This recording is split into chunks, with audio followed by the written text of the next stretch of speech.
Okay, so now we're going to talk about parts of the computer, both the outside and the inside. It seems like a lot of stuff and you're going to be overwhelmed, but it's really not. You're going to probably know every part of a computer by the time this 5-minute video is over. Well, let's start with the front of the computer. You've got the on button, and the on button switches in different places. This one happens to be right here. Some of them, some models are at the top. Very bad place to put it because people put their hand here and lay stuff on it all the time, turn off their computer. But there's also some hidden compartments once in a while. You not even know this about the front of your computer. This one pops up, has your USB ports, actually a speaker and a microphone could go right here, and then a camera card for your digital cameras. You can plug it in right here. And of course, when you turn it on, you have the built-in cup holder. Now, it's a CD-ROM drive for CDs and DVD players and stuff like that. That's at the top of the computer, and that's pretty much the front of it. Now let's talk about the back of the computer. Let's go on this side over here. The back of the computer has a lot of different stuff, but the main part is this. Let's start with this. This is where the power cord plugs into. This thing's called a power supply. And with this, it kind of goes to all the different parts inside of the computer. Now, this is also a really big troubleshooting area. To start with, there is a button on many power supplies, probably about 50%, but not every one. It's actually an on and off button on the back of your computer. So people bring in their computers all the time to our office and they say, hey, as soon as I got it home, it didn't work. You guys didn't fix anything, the power doesn't go on. I said, okay, go to the back of the computer and flip that switch. So when they were taking it home, they put it on a 0 like no electricity, 1 meaning electricity, okay? So this is what they hit as they're moving their computer back between our shop and their home, is the on-off button, so always check for that. Now, one of the troubleshooting things for computers, if it never turns on, is to unplug it.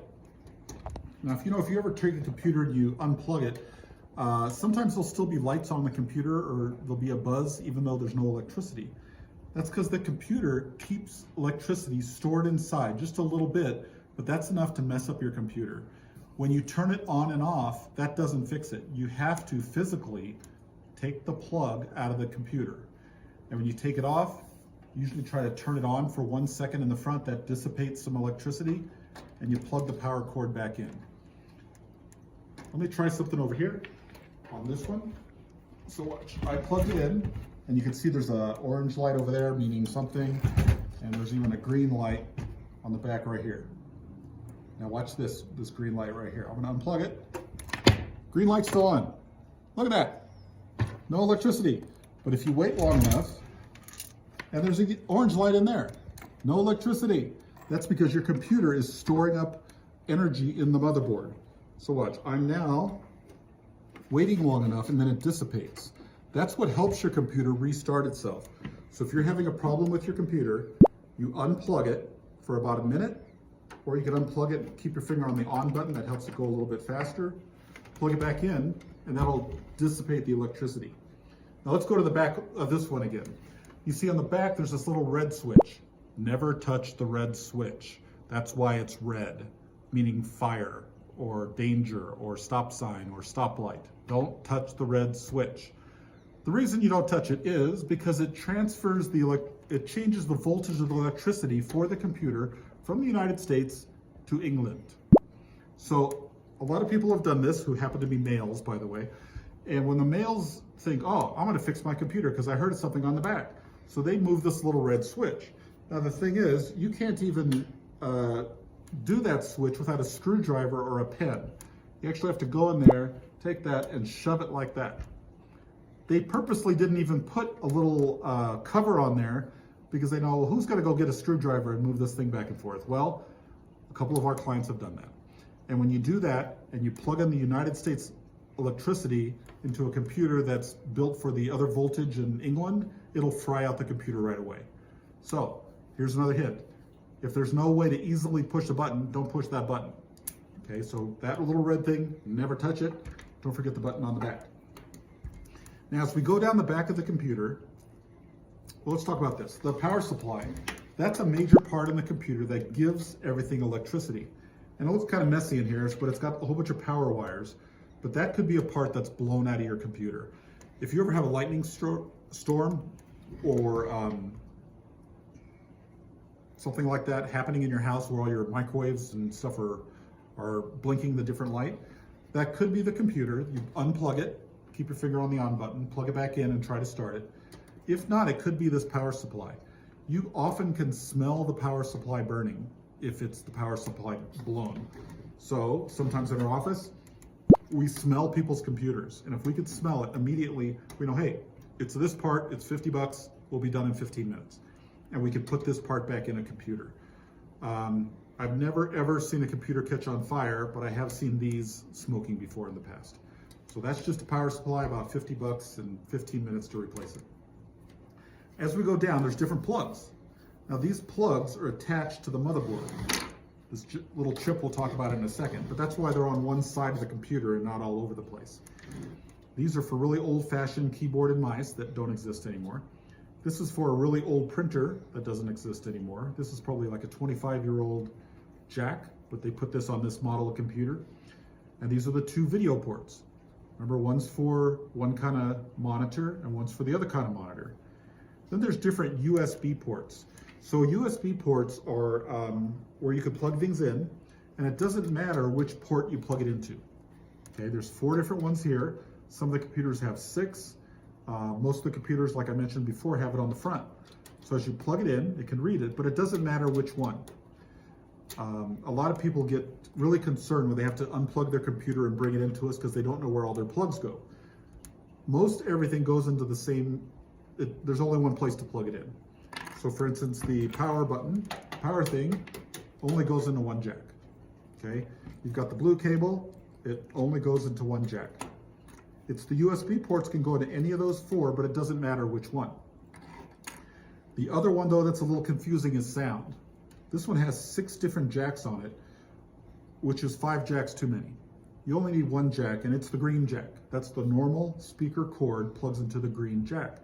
And on speakers, the jack is actually green as well. So you match it up, the green on the cord, green on the computer, you plug it in right there.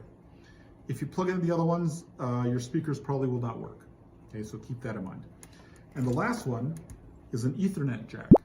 Ethernet jack gives you the internet. So if you don't plug this in, you're not going to get the internet. You have to put it in. It's like a phone cable where you have to push down this little clippy thing, and you put it in there until it clicks, like that. And to pull it out, you squeeze it, and you can see on there there's this little piece of rubber that squeezes down the plastic. And when you put it in, you should see a light on there, meaning you have contact. But that's the Ethernet cord. The only last thing I want to tell you about the back of the computer is that it is physically possible to jam this into the Ethernet port. I have had clients do that before. It is very difficult to do, but given enough time and stress, you can shove this into that Ethernet port, which will short out the entire computer. And I had these people say, hey, my internet's not working, and my USB port isn't working, or my printer's not working. And you know what it was? They shoved this into the wrong port. So if it doesn't fit, don't do it. Hey, now we're going to talk about the inside of the computer. Let's go on this one over here. I know a lot of people think it's a mess. It's a mess, that there's just so much junk in here, and oh my gosh, it's so complicated. It's really not that complicated. There's only like 6 pieces in this entire computer.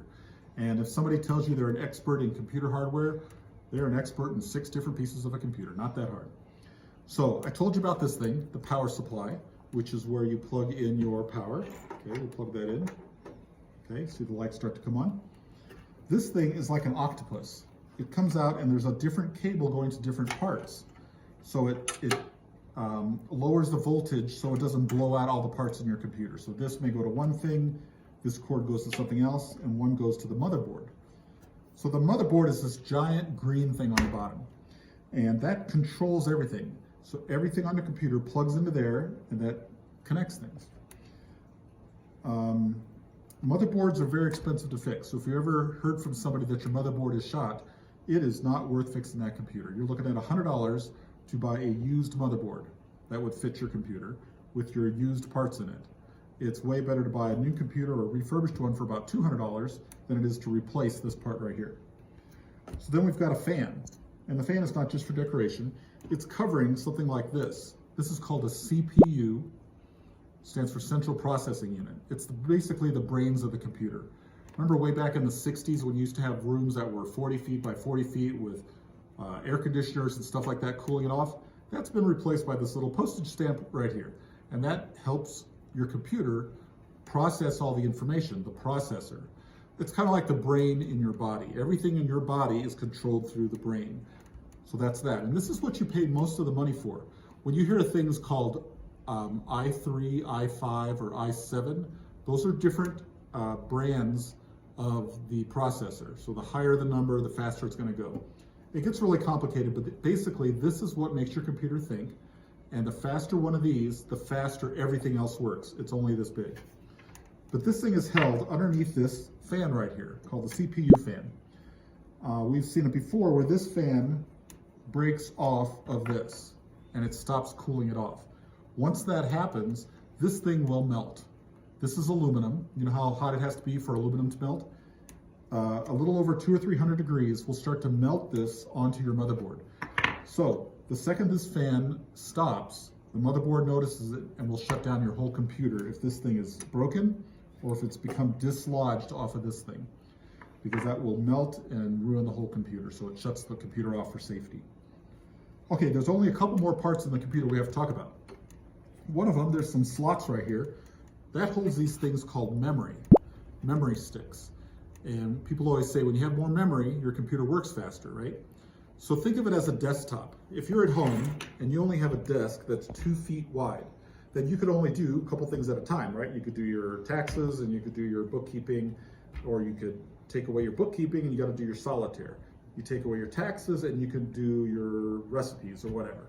You only have this much space. But imagine if you had 4 feet.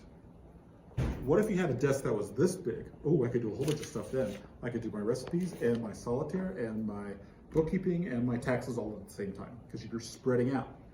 So it's true, the more memory your computer has, the faster you're going to go. But it is there is a certain point where it doesn't make any sense. So picture my desk here, 20 feet long. Well, yeah, I guess I could do something else, and I could do something else. But how often are you going to do that many things at the same time? So the average amount of memory is between 4 and 8 on a normal home computer.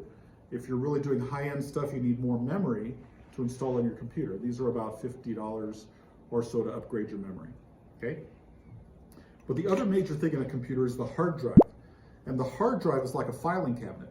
The filing cabinet stores all your information long-term. So when you are done with your papers, you're going to put it together and put it in your filing cabinet for safekeeping. So that's what a hard drive does. This thing spins at 5,000 to 7,000 RPM. Now your car on a freeway only goes 2,000 RPM. This is 5,000 to 7,000 RPM sitting in your computer. And then it has a needle like this, it's like a record player, and the needle goes back and forth and reads the information off of your hard drive. So this is where all your stuff is. This is your entire filing cabinet. And that's why people tell you to back up your computer. Because if you don't back it up and this thing goes bad, you've lost 100% of the things in the computer. There are companies that can get this off of there, but it's usually $2,000 to $3,000 to get one file off of this hard drive. Okay, so you always want to have a backup. Now this is the traditional drive. This is called a spinning drive, and these have been around for about 30 years. Okay, they spin around in your computer for 5 to 7 years, and then they start to die. So 3 to 5 years is the time that most businesses replace their computers. 5 to 7 would be a residential person. After 7, you are living on borrowed time. You probably got a 10% chance of your computer working one more year if you're over 7 years old with this hard drive. So what we do is we recommend that you just replace the hard drive. You don't have to replace the whole computer, but just the hard drive. A lot of businesses do this too. Instead of buying a new computer for $600, how about you just replace the hard drive for $60 and then copy everything from here to here. And we charge for that, but there's a fee to get everything off of one, put it on the other one, and make sure everything works right. But then you're at a lot lower price than buying a $600 computer and moving everything from here to another spinning hard drive. Now the really cool thing about these new hard drives, these are called solid state drives, or SSD. Solid state drives are 6 times faster than a normal hard drive, because a normal hard drive spins. It has moving parts and it's mechanical. This one, no moving parts, it's digital. So it works a lot faster than a normal hard drive. Think of it like your computer having a huge amount of memory. When I said how memory helps your computer work faster, all your documents and files are on here. Your computer will start up in seconds, rather than a minute, and your whole life is a lot better. So we really recommend these solid state drives in your computer.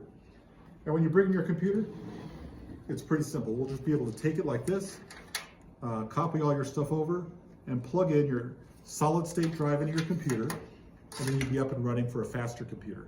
So let me summarize. Stuff on the front, this is a different one here. This one's got the camera card reader right here where you can stick in your camera cards.